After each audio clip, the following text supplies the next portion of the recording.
Welcome to Introduction to Jungian Typology, Session 8. We're going to look at the IPs today, the introverted perceiving types from the Myers-Briggs system, which is to say introverts who have an auxiliary perceiving function. They show the world they're perceiving. So just like we saw when we looked at the introverted judging types, it's kind of a misnomer.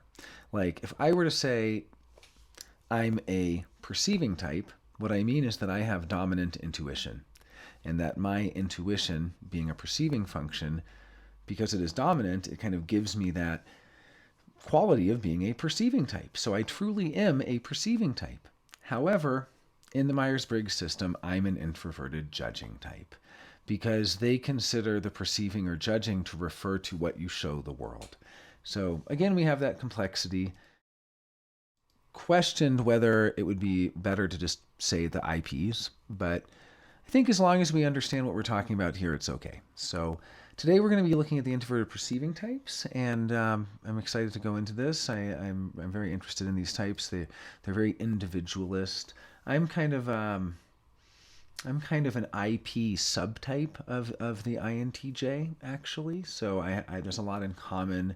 I have a lot in common with the IPs, even though I'm not an IP, if I could put it that way. And what I have in common with them is that the IPs tend to really overvalue their own opinions and undervalue the opinions of others, if I can put that, politely. Now, this is just a tendency, and you'll also find a lot of IPs who've really gone out of their way to compensate, or, whether truly or kind of disingenuously reassure others that they really do take others' opinions into account. But by and large, one of the defining qualities of the introverted perceiving type, the IP, whether they're INFP, INTP, ISTP, ISFP, is that they really overvalue their own personal judgment, their own personal assessment. And what they show you is their perception, which can seem much more laid back, kind of hiding their judgment from you, at least in the conventional subtype.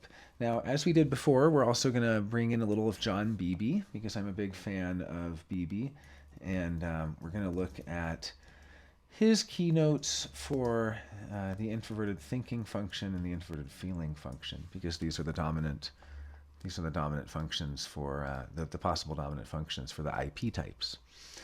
So we will look at what his keynotes are for each of those as well, and we also may bring in Kiersey, because again, even though this is intro to Jung, I still want to kind of include Beebe, I want to include Myers-Briggs, and I want to at least have some basic understanding of Kiersey and temperament, because that is an interesting lens to approach this through. And I will also be referring to what Isabel Briggs Myers actually has written about these types. So let's start with the ISTP. This is an introverted thinking type, and they have auxiliary extroverted sensing. Isabel Briggs Myers says of the ISTP, they are logical, efficient, interested in cause and effect, tolerant and flexible, quiet observers until a problem appears. They leap into action, that would be the auxiliary extroverted sensing, to find workable solutions. They analyze what makes things work and readily get through large amounts of data to isolate the core of practical problems. The practical problem thing would be the extroverted sensing, and then the getting through the data, probably also extroverted sensing, gathering a lot of data with that and kind of taking in a lot of information and then analyzing it. That would be the introverted thinking.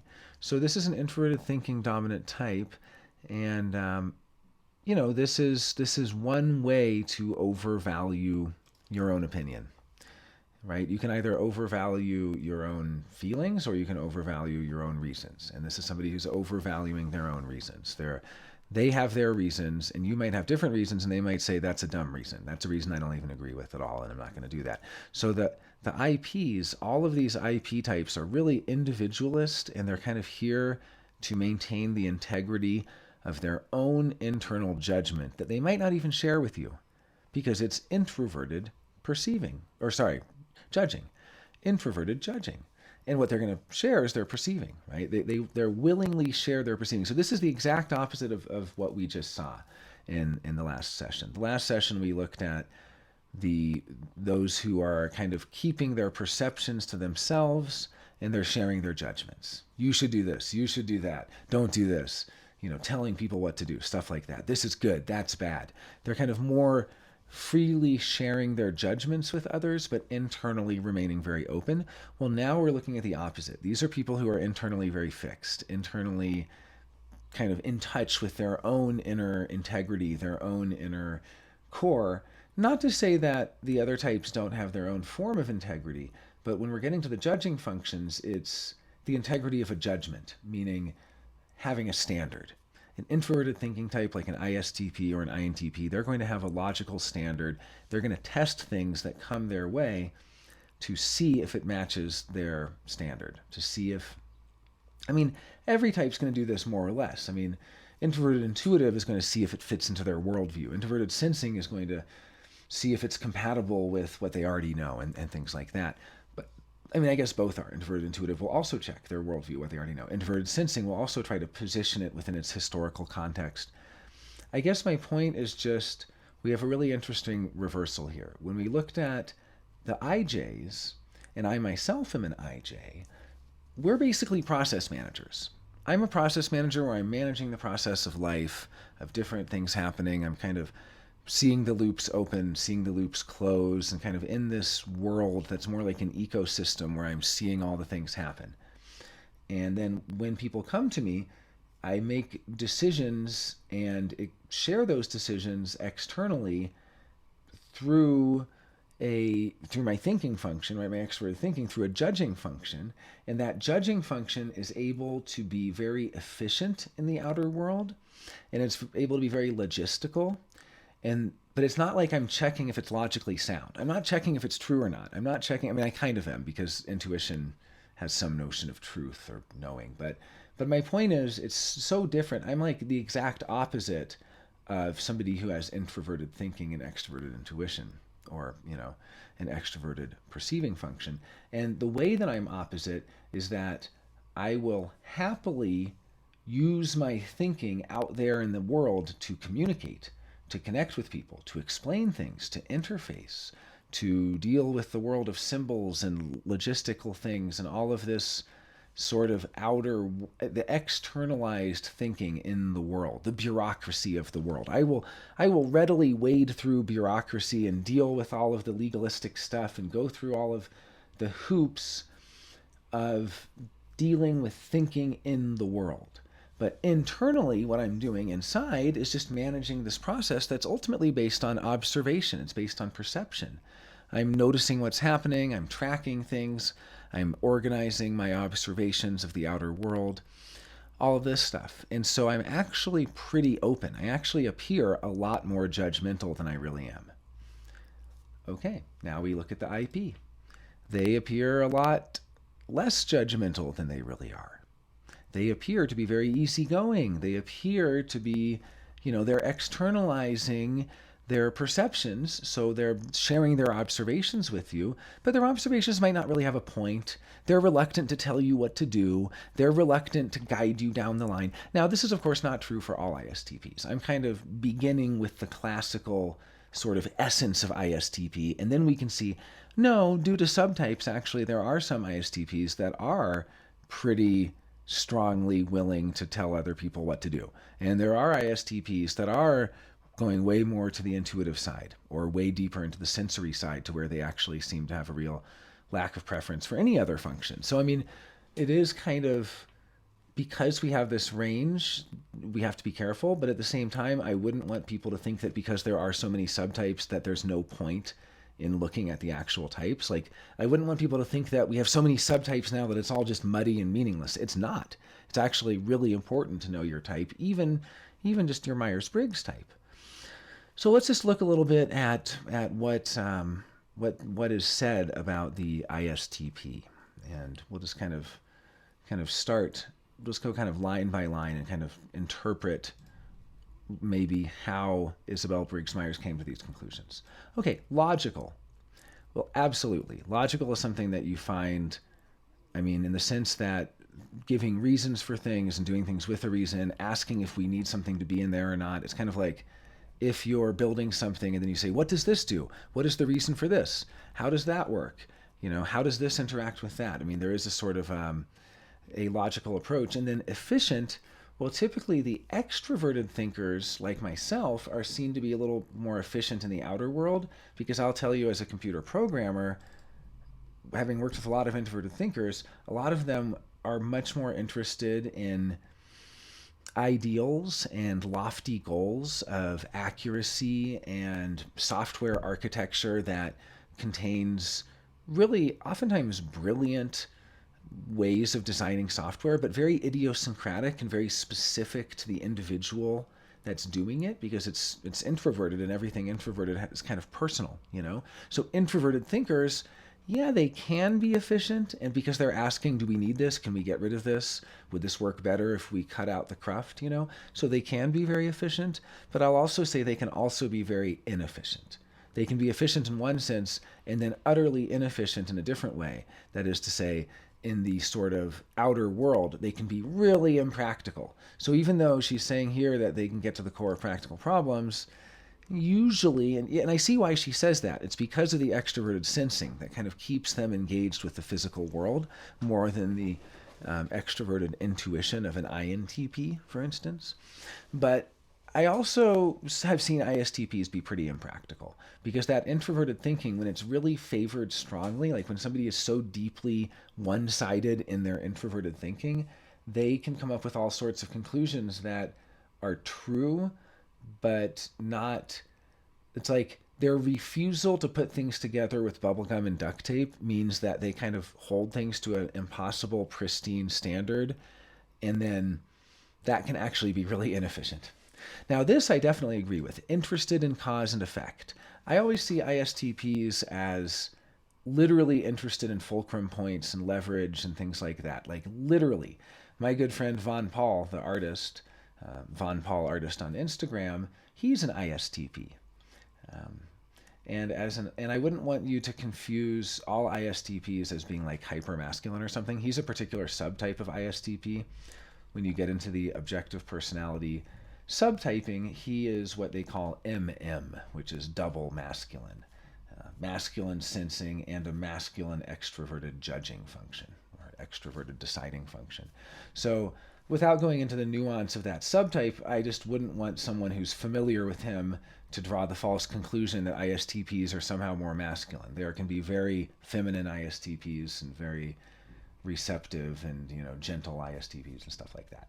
So I wouldn't want people to accidentally conflate the ISTP with this like tough guy, John Wayne kind of archetype.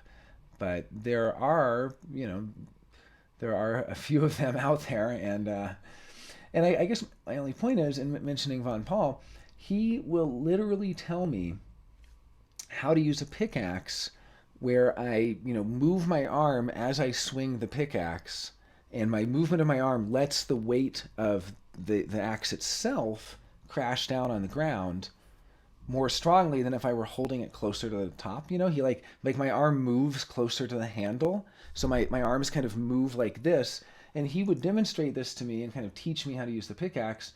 Same thing with the rake. He would kind of have me hold the rake where one hand is the fulcrum point and the other hand is kind of using the weight of the head of the rake.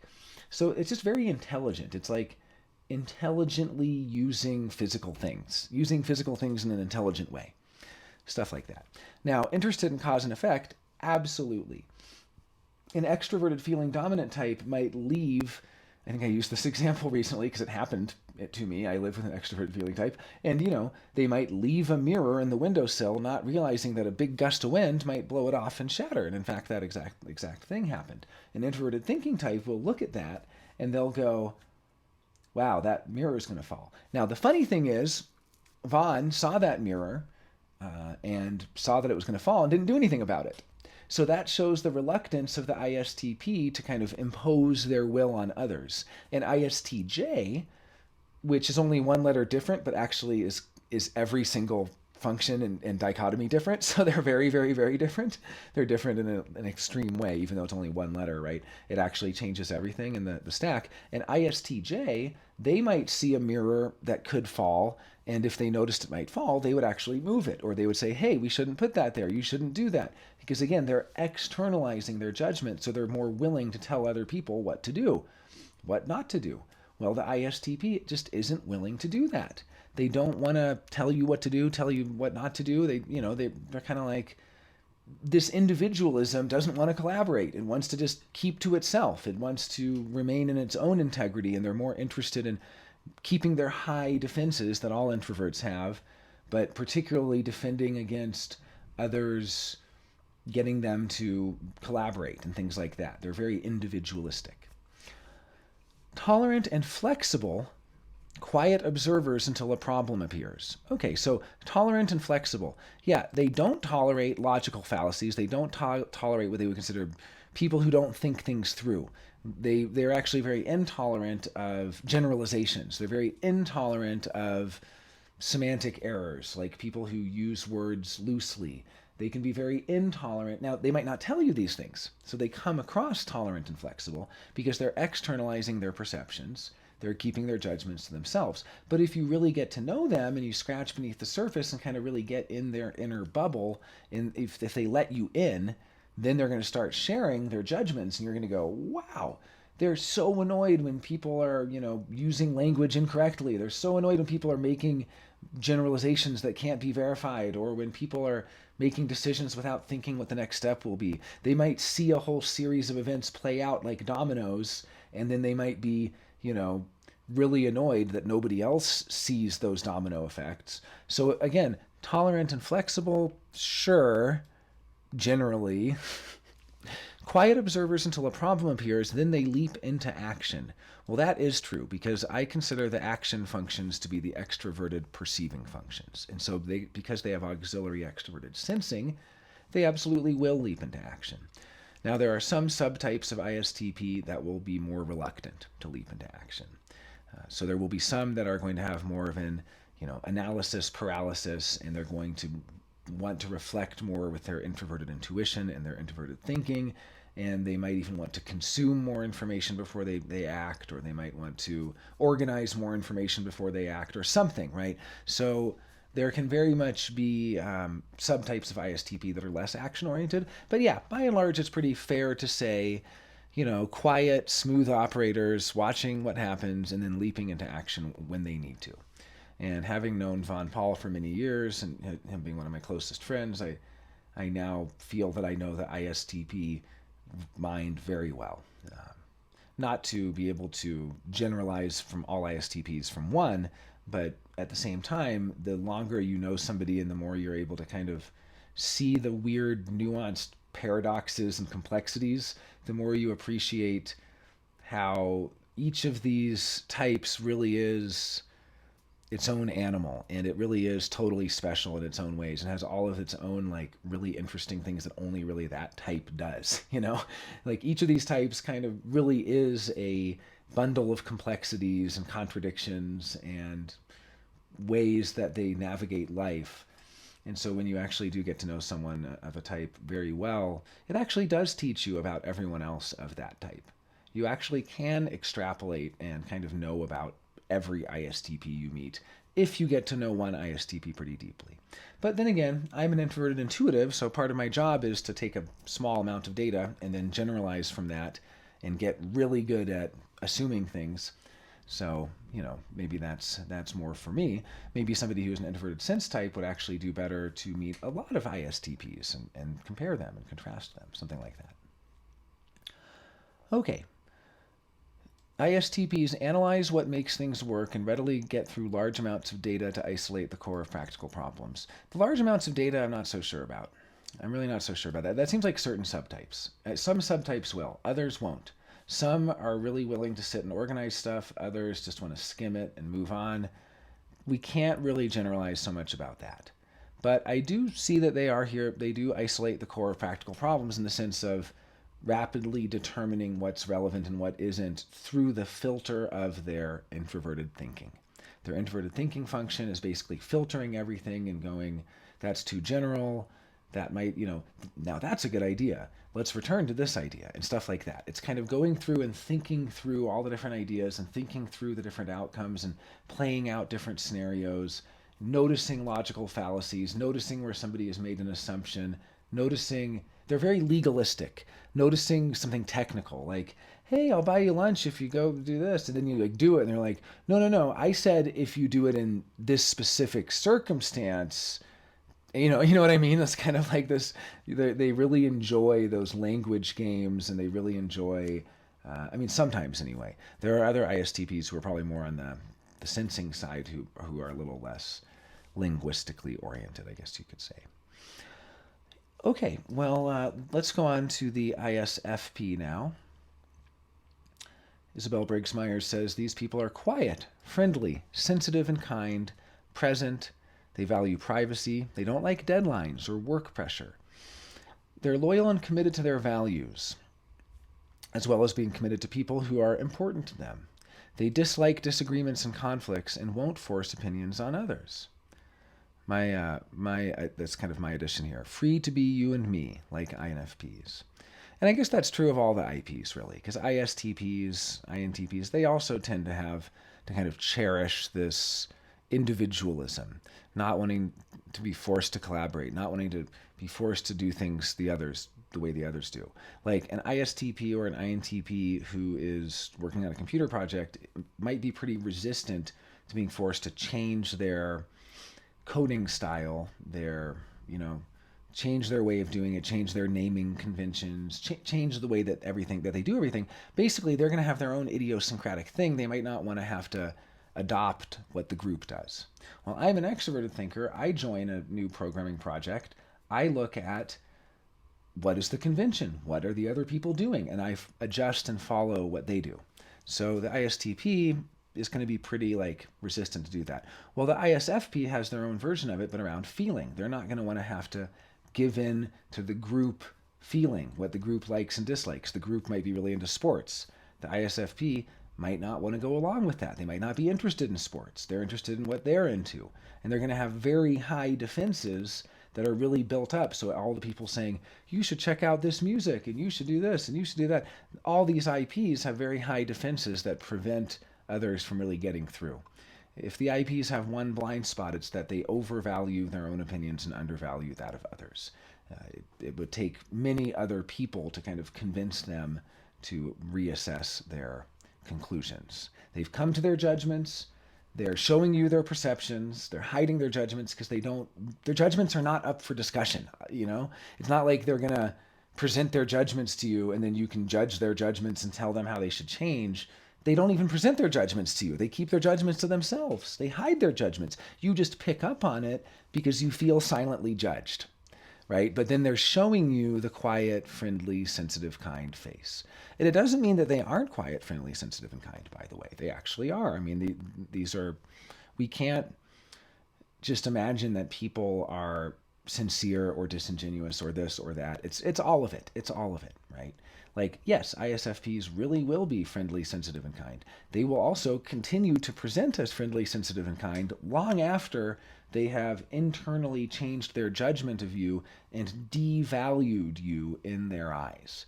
So they can really rapidly gain in valuation, gain in admiration for you. If you do something that they really approve of, that they really like, they can really be like, wow, this person's incredible, this person's my hero. Or if you do something that really trips their tripwire, that really sets them off, and it comes across as racist or sexist or any of these things, ableist or just mean-spirited, then yeah, they're going to devalue you. Because that's what their introverted feeling is about. It's about the ability to adjust their evaluation of you. People who don't have very well-developed introverted feeling have a hard time adjusting that.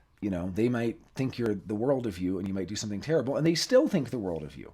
Or on the contrary, you might be doing wonderful things and they might not recognize that and kind of maintain. These are like the ESTJ and the ENTJ types, the types that have very low introverted feeling or inferior introverted feeling. And yeah, these types are going to have a really hard time adjusting their assessment of you. They can't really adjust. They don't have any control over adjusting their judgment. Their judgment is just kind of autonomously going on its own in a very rudimentary way, not a very sophisticated or developed way. Well, the ISFP is going to have very developed, very sophisticated feeling and very sophisticated tripwire system that will get triggered, maybe not visibly, but they will internally react when something doesn't sit right with them, when it doesn't. So it's like they're free to be you and me, but also if you do something that I don't like, then I'm going to devalue and I'm not going to respect your opinion, right? So yeah, I mean, the ISFP and the ISTP, now they do have a similarity at the level of Kiersian temperament. And that is, these are both artisans. These are both artisan types, because the artisans are all of the SP types. So there is a sort of extra layer you could look at here, which is that layer of the artisan. Now, I also want to bring in John Beebe. And for Beebe, actually, let's see what he has to say here. Let's just start with the ISTP. And I pulled it up here. They are lead TI, and he says that what TI is really about is defining. Defining. That's the heart of the process. Which, you know, as an extroverted thinker, as a TE user, I have a hard time even understanding what defining is, like coming up with words, like taxonomy, a vocabulary, saying what something is, right? I guess that is a good definition, that an ISTP and an INTP, they're going to be the lead introverted thinking types. These types kind of are defining things in that they really appreciate the correct use of language, and they really appreciate precise language and things like that. Not to say that INTJs and extroverted thinkers don't. I mean, we do. It's just that I will try whatever way I can to convey using the conventions and language of the person I'm speaking to. And I may recommend improvements. I may say we should adopt something else because, you know, again, I'm willing to share judgments. So I'm willing to say you should do this and you should do that, and we should change our conventions and we should use different words. And so it's not that I don't like good definitions. You know, I do. It's just that my core heart of my process is knowing, not defining, in BB's terms. I'm an INTJ, I'm an introverted intuitive dominant, and with that dominant lead introverted intuition, I am here to know. I'm not necessarily here to quibble over what to me seem like semantic differences. Well, for an ISTP or an INTP, it's not just semantics. It's actually very important. And what words we use and how we define things, that's an important thing. Now, we can see that the other keynotes that BB gives us is that the TI users, the introverted thinking users, are using naming to get to understanding. So their goal is to understand. They want to understand how things work. The heart of the process is defining, so it has to do with saying what things are and really deeply understanding what things are so that we can define them using the correct words. And that persona is naming. So how do we name things? What do we call things? This is a very important question for TI users. They seek intellectual clarity. Life must make technical sense to their individual understanding, says BB. And I agree with him. This is a very accurate description as I understand it. Now let's look at the ISFP. Let's see what BB has to say here. They are lead FI, which is the type code for introverted feeling, the function code rather. And FI is about appraising. So whereas the TI, which is kind of looking for their own reasons, is like, why do we call it this and not that? How should we understand this? How should we name this? How should we define this? FI, the persona is judging, and the goal of the process is establishing the value. The heart of the process is appraising. So appraising to get to establish the value and judging to establish the value. And so these FI things, they're kind of, you can see that's the feeling equivalent of what TI is doing. FI and TI being, of course, the type codes for introverted feeling and introverted thinking. So yeah, it's an interesting comparison between the two and how different they can seem. Now there were a lot of conflations in Isabel Briggs Myers' time because she didn't have at that time all the subtypes that we now have, and so there's a lot of conflation between, for instance, feeling and feminine, thinking and masculine. Well, yes, it is true that if you look at the statistical analysis of the distribution of type, you do find gender cluster, and you do find gender clustering split with T's and F's and things like that.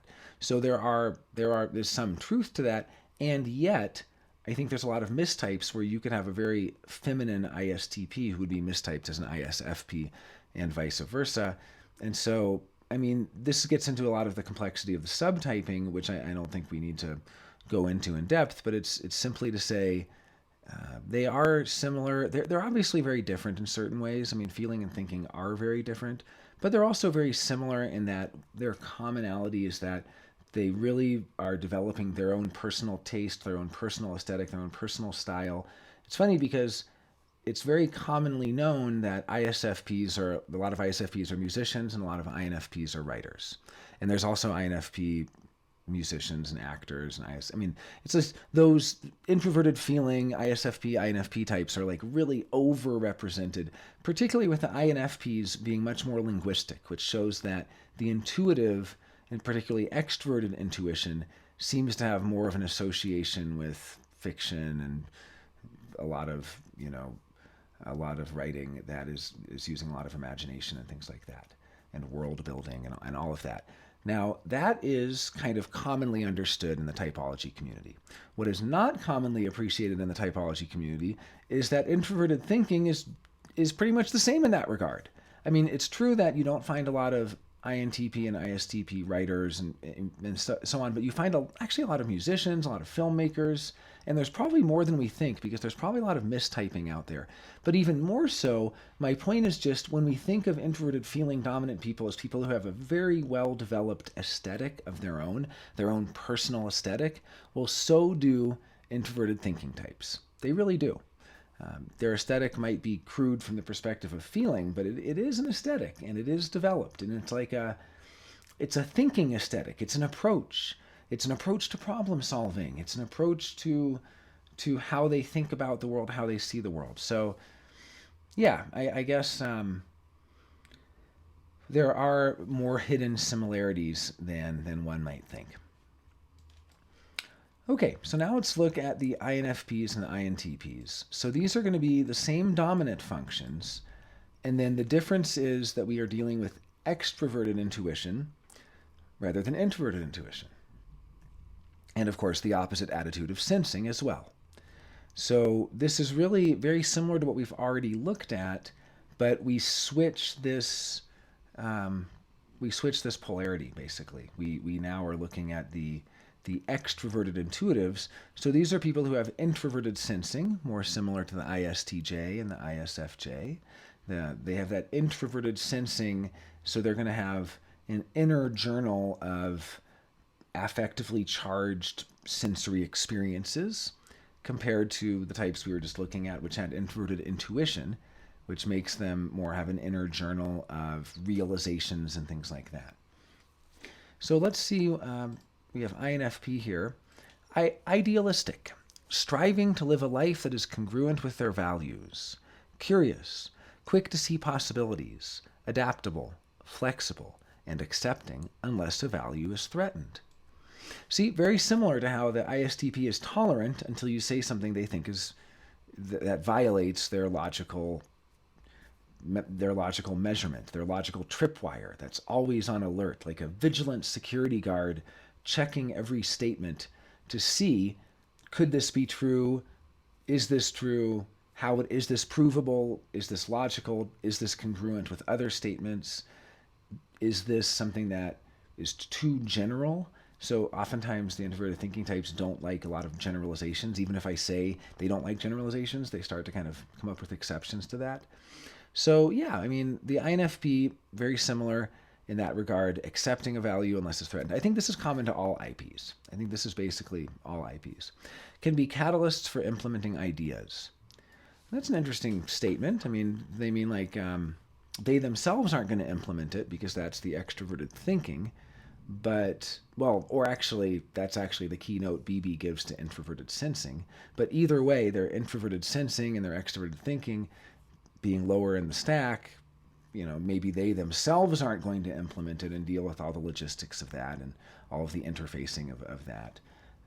But they can be the catalyst for it because they can identify what has value. What von Franz says about the introverted feeling type is that they invisibly raise the standard of the room. It's like this invisible influence of making people act a little better, making them be a little more generous, a little bit nicer. Not that nice is the high standard, but a little more heart-centered or a little more hospitable or charitable, things like that.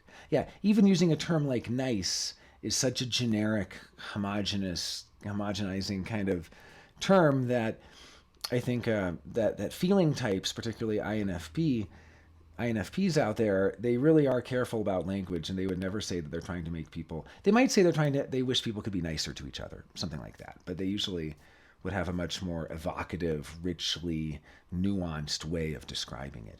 And I have fairly well-developed introverted feeling for an INTJ because I'm essentially the introverted feeling subtype of the INTJ in some sense, the introverted intuiting and introverted feeling subtype. And so because of that, I'm more similar to an INFP. Like whenever I would take the Myers-Briggs test, I would always get INFP.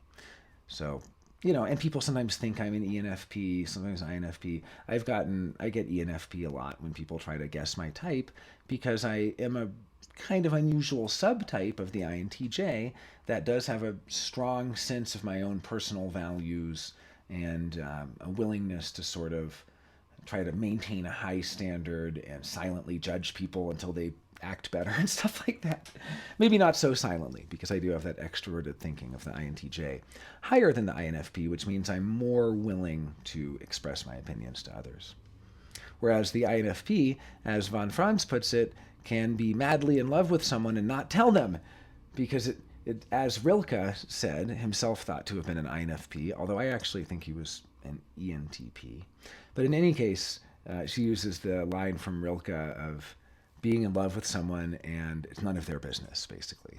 Like, how I feel about you that's about me. That's more about me. So this sort of self-contained thing is also part of the INFP mythos or the INFP archetype. And I guess all of the IPs are self-contained, but they use different functions to be self-contained. The ISTP is self-contained in that they're using their introverted thinking to remain very reasonable and sort of grounded in logic. The INFP, and grounded in cause and effect and stuff like that. The INFP is very self-contained in that they're maintaining their sort of, or the ISFP as well, their sort of inner, I guess you would call it value system or conscience by checking with themselves to see, and they'll be the quickest to notice if something's amiss. Like someone with lower introverted feeling, they're not going to immediately notice when something's wrong in that department. It's going to take a while for that to bubble up. The INFP really has this gift, like the ISFP, of just instantly reacting when there's a tripwire of something, when it violates their beliefs or it violates what they consider ethical or their aesthetics. They think it's just really ugly or really tacky or undeveloped or even disrespectful. I mean, there's any number of ways to describe it, right? Now, the other interesting thing is that when we were looking at the ISTP and the ISFP, these are both in the same temperament. They're artisans. And then when we look here, we see NF, idealists, NT, rational. So what's missing? The guardians. The guardians are missing. So when we're looking at the IP types, the so-called introverted perceiving types, even if that's a misnomer, these IP types are mostly artisans, and then there's some idealists and rationals thrown in. But there's no guardians. It's very different from the IJs. When we were looking at the IJs, we saw guardian, and then idealist, rational. So each of these has one idealist, one rational, but the IJs have two guardians. The IPs have two artisans. So that's just one of the other kind of lenses that you can look at, and also ways that it's a little bit asymmetrical when you use Keynesian type, or Keynesian temperament rather. It's asymmetrical because even though you have one of each temperament, technically you have an ST, an SF, an NF, an NT. Well, it's also the case that if you split it this other way, it's kind of like lopsided, and it's lopsided towards the artisans. So I do think you will find among the introverted perceiving types not only the artisans, but also the idealists and the rationals. All four of these you find overrepresented in the creative professions. And being individualists, it makes sense because creativity is such an individualist pursuit. It's such a thing that you do as an individual ultimately. Like, all creativity ultimately does come from one person. There's no group creativity. There's writing groups and stuff like that, but it's all really there for the individuals to kind of share with the group what they've come up with on their own.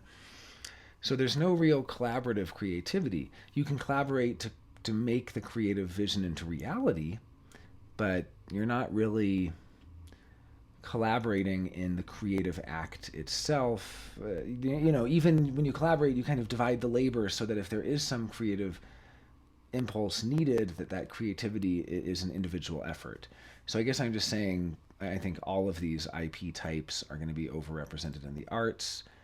You do find a lot of ISTPs and INTPs in the sciences. So there definitely are people in the sciences here. But I think what you're going to find probably the least is like politicians or something, because they're just not that interested in all of the interfacing and collaboration that's needed, except for maybe some particular subtypes, right? There can be subtypes that are more connected to the EJ or the EP or the IJ. There's kind of like subtypes that put them closer, although never quite there, to the other types. So, okay, and then this last type we're going to look at is the INTP. And the INTP, seeking to develop logical explanations, theoretical and abstract, interested more in ideas than in social interaction. Well, yeah, that's because of the extroverted feeling, which is their inferior function. Now, it's funny that she thinks the INTP is less interested in social interaction than the ISTP. Maybe this is because the ISTP has extroverted sensing, so that extroverted sensing brings them into the world such that it's not that they're really looking for social interaction, they're just looking for excitement, they're looking for adrenaline, they're looking for something more, taking action in the world, because extroverted sensing types can kind of be known as thrill seekers and can be really stunt people and martial artists and stuff like that. And so you often, it's not, obviously all types can be in these fields, but you do have a reputation for the extroverted sensing type of being a little bit of a adrenaline junkie. And so it might be that the ISTP is just as disinterested in socializing, and yet their bias for being out there in the world brings them around people more, I guess. But I also think this might just be an old-fashioned kind of stereotype that's not really true. Interested more in ideas than social interaction. Well, yeah, that's maybe a useful sort of caricature, but I don't think it's exactly. Jake Gyllenhaal is an example. The actor, he's an example of an INTP, and I don't know him personally, but he seems like a pretty affable guy who, he's also very physical. So again, some of these subtypes, I think what it really comes down to is a lot of the INTPs are going to be actually way more sensing than intuiting, and a lot of ISTPs are going to be way more intuitive. And you really can't, now that we've studied this more collectively, I say we, like we typologists have had enough time to study all this stuff, what we've really found is the big difference in the type code is not whether they prefer intuition or sensing. It's which one they show the world. Simple as that. It's which one is extroverted, which one is introverted. That is the difference. Same for INFP. It's not that INFPs all prefer intuition more. Half of them prefer sensing more. It's just that even the ones that prefer sensing, they're kind of more withdrawn and quiet and keeping their sensing to themselves. And the ones that prefer the intuition are going to be more extroverted and more out there in the world and look more like ENFPs and stuff like that. So that's all it's really saying, is that at the end of the day, the subtypes give a real range, but the type code tells you what you're sharing with the world, what you're keeping to yourself. So, again, to go back to the ISTP, they are keeping their thinking to themselves. They are sharing the sensory observations with the world, right? ISFP, they're keeping their feeling judgments to themselves. They're sharing their sensing with the world. What have they noticed? That's what they'll share with the world. INFP, keeping their feelings to themselves, sharing their intuitions with the world. What their intuition is perceived, what connections might be possible. They'll point out those connections. And the same thing for the INTP. They'll willingly point out the connections, but they'll keep their thoughts to themselves quite a bit. You have to actually pry to get it open. I've worked with so many INTPs in, computer programming, and I'll present something I've done for code review, and they won't actually be judging, but I can tell they're judging. They're judging internally, but they're unwilling. You have to kind of pry it out of them sometimes to get them to share that judgment with you, because there's almost this honor-bound code of, as individualists, we allow others to make their own mistakes. Even if we see some dumb thing they're doing, we won't correct them because it's not our place to correct others. Like letting others, make their own mistakes, even though you could have had a learning moment and said, no, that's a bad way of doing it, try doing it this way. But again, that would be extroverting a judgment. And they're not as willing to extrovert their judgments. They're not as willing to put those judgments out there. They want to extrovert their perceiving, what they've noticed. Okay, well, what can we say about the IPs then from Myers-Briggs perspective, from a Jungian perspective, and without going too much into the subtypes, which is a very interesting area of study, but I'm kind of saving that for deeper areas, for deeper classes. So just keeping it at this surface level, what we've been looking at are types who all have a dominant introverted judging function. This means that they have an inferior extroverted judging function. So they're balanced between order and chaos. They're balanced in the world of things, but they're very, very polarized in the world of people. And they're polarized in, I overvalue my judgments and I undervalue other people's judgments. So their blind spot is that they are not valuing other people's opinions enough. Now, this is a really hard thing to convey to an IP. And if they happen to be very sensitive, this can actually really hurt their feelings, or they might misinterpret it as, criticism or something like that. I had an interesting conversation with an INFJ and an INFP. They're a couple. And even though they're one letter off, they're pretty different. If you know the cognitive function stack, and kind of as we've been looking at, we looked at the INFJ in the last session and the INFP in this one, very, very different. Now, when I presented this definition, basically I said, the main issue for the IP is that they overvalue their own opinions. And this INFP said, well, that's not true. And I said, okay, well, tell me why. I'm curious, right? And this INFP said, actually, I went to a party and everyone there thought I was an idiot, and I felt so embarrassed and so hurt, and I went home crying. And that's because I value their opinions and what they think of me so highly. So actually, this is totally wrong. There's no way that an IP doesn't value the opinions of others, because I was crying because those people thought I was an idiot. Well, the INFJ said, no, they didn't. They didn't think that at all. They love you. What made you think that? And the INFP goes, I know that they thought I was an idiot. Nothing you can say will convince me otherwise. And the INFJ said, I remember that night, and you got home and I was asking you what was wrong, and you said that they thought you were dumb, and I said, no, they don't. They all admire you, and they actually think you're great. Trust me, I have extroverted feeling. I can tell how everybody feels. You have introverted feeling. You have no idea how other people feel, right? All you know is how you feel. And so you feel like they think you're dumb. But they don't think you're dumb. I know they don't think you're dumb because I have extroverted feeling, and it's my job to know things anyway as an INFJ. I mean, I'm kind of paraphrasing, but this is basically what he said, right? And she goes, no, that's absolutely wrong. That is absolutely wrong. And I said, don't you see what's happening here? Another person has a different opinion that you're devaluing. It would take 10 people to tell you, to grab you by the shoulders and shake you and say, don't you see these people really like you? They don't actually think you're dumb. And then you might go, really? They don't?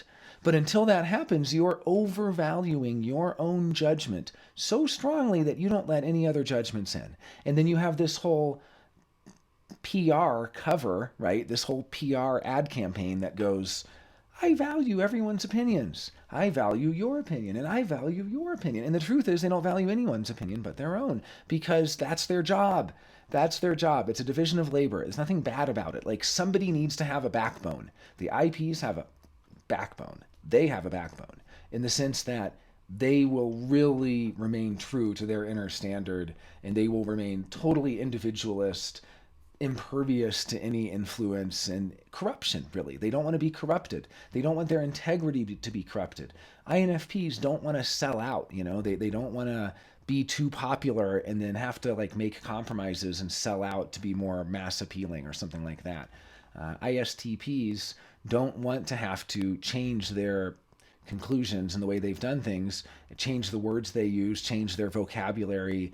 They've come up with their definitions for things. They've come up with their understandings. They don't want to change those understandings because somebody else understands it a different way. They're not, see, they have self versus other issues. Self versus tribe, or self versus your group, your tribe, your people. And so this self versus tribe term I'm borrowing from objective personality, but what it really means is all of the IPs are going to really overvalue self. They're going to have this teeter-totter where they're way far on the self side, and they're going to be way undervaluing the tribe, and really even afraid of the tribe, resistant to the tribe, not wanting to be influenced. All introverts are going to have high defenses because, again, they're not here to merge with the outer world. They're here to maintain their own thing and kind of build up walls to protect their own precious inner thing. So all introverts are going to have this. It's not just the IPs. But the IPs, they, compared to the IJs, they're going to be way more about having to maintain their standard. As an IJ, I don't really have self-other problems as much. As mentioned, I am kind of like an IP subtype of the INTJ, so I am a little more ignoring what other people say or like resistant to what other people say. That being said, I'm still pretty balanced in that I am not going to be a doormat or bend over backwards or overvalue what others tell me or seek their validation, seek their approval. I'm also not going to build such a big wall against their suggestions that I will never consider them. So you can kind of see that as an IJ, I have more of a self-other balance, and I have this big problem around order and chaos, and I can be kind of a control freak.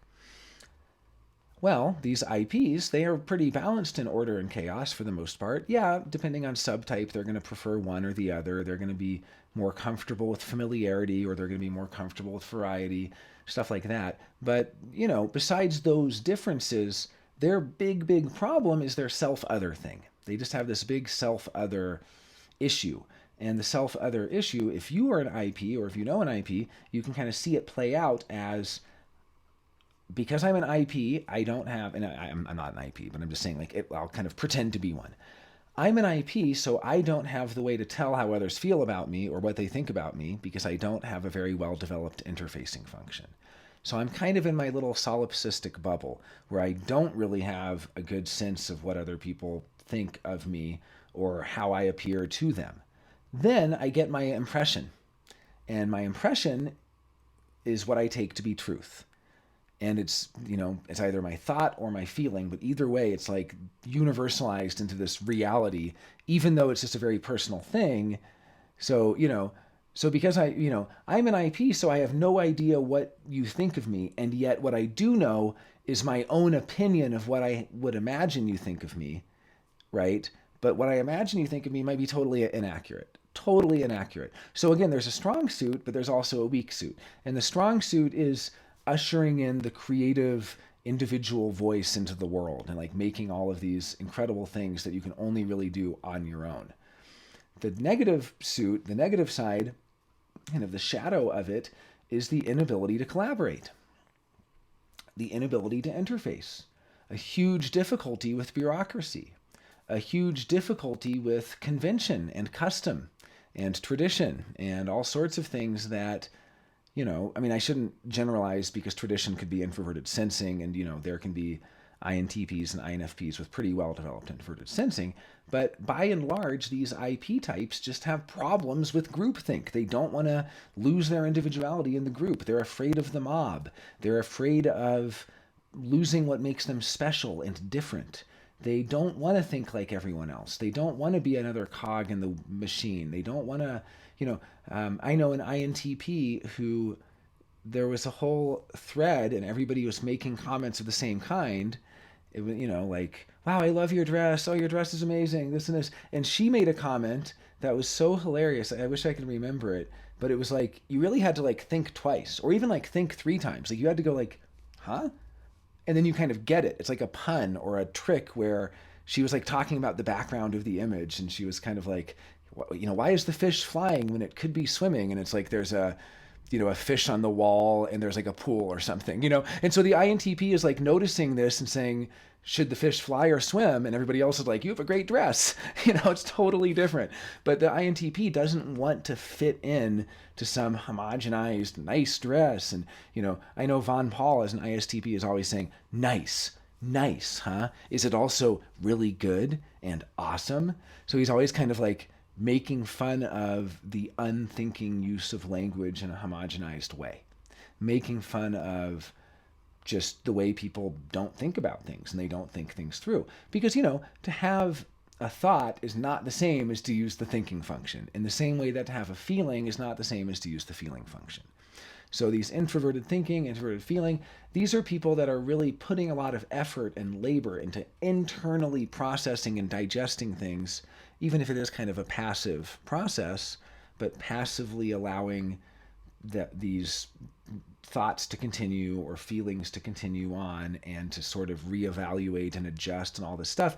And so they're really putting all this work into it. And then they look out at the world and they see all these other types that aren't putting any work into that and are all just walking around and saying, hi, nice to meet you. My name is, oh, okay. And, what do you do for a living and all this stuff? And they're just like, what crazy world is this where everybody is like a cookie cutter image of everybody else? They really are, these IPs really are individualists. They really are here to kind of promote being yourself. And they really are annoyed at unthinking customs that people just carry out. And they also can really lampoon like petty selfishness and things like that. Like people who like bring food to a party and then take it with them when they go because they have this really fearful scarcity mindset and they don't really trust themselves to be able to like survive in the world. So they put so much hope and faith into what the IP might see as a naive ideal, things like that, or small-minded pettiness, people who put all their faith in mass organizations or corporations or organized religion, any of this stuff. I mean, I would think the IP would be the least likely to be found in large organizations, or at least working well in large organizations. I've worked in some large organizations that have had a number of, INTPs, things like that. They're usually the ones where they're kind of siloed. It's like they get their task and then they report back and they've done it. And sometimes they've come up with really incredible, brilliant solutions and creative solutions and all this stuff, but it's always idiosyncratic and it's always a little bit against the group. It's not using the group convention. It's like I worked at, Amazon, and any big company has all sorts of conventions. And as an extroverted thinker, I just followed all their conventions to the T. I go, this is the way we do it.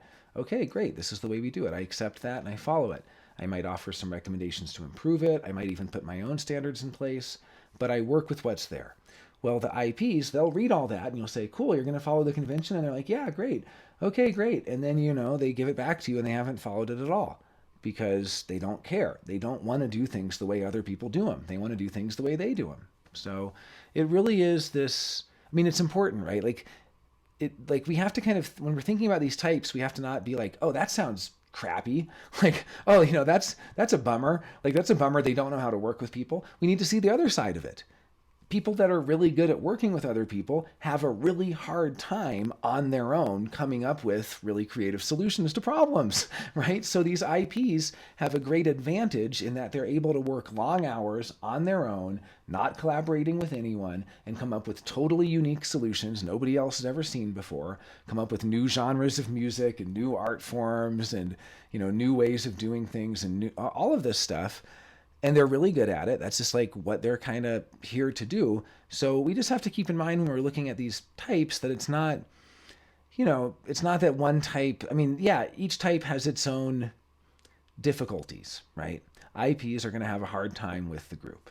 They're going to have a hard time being in the spotlight on their birthday or something like that. They're going to have a hard time wanting to collaborate with others, or even collaborating, even if they do want to. They might want to, but be unable to, because they just keep getting this tripwire.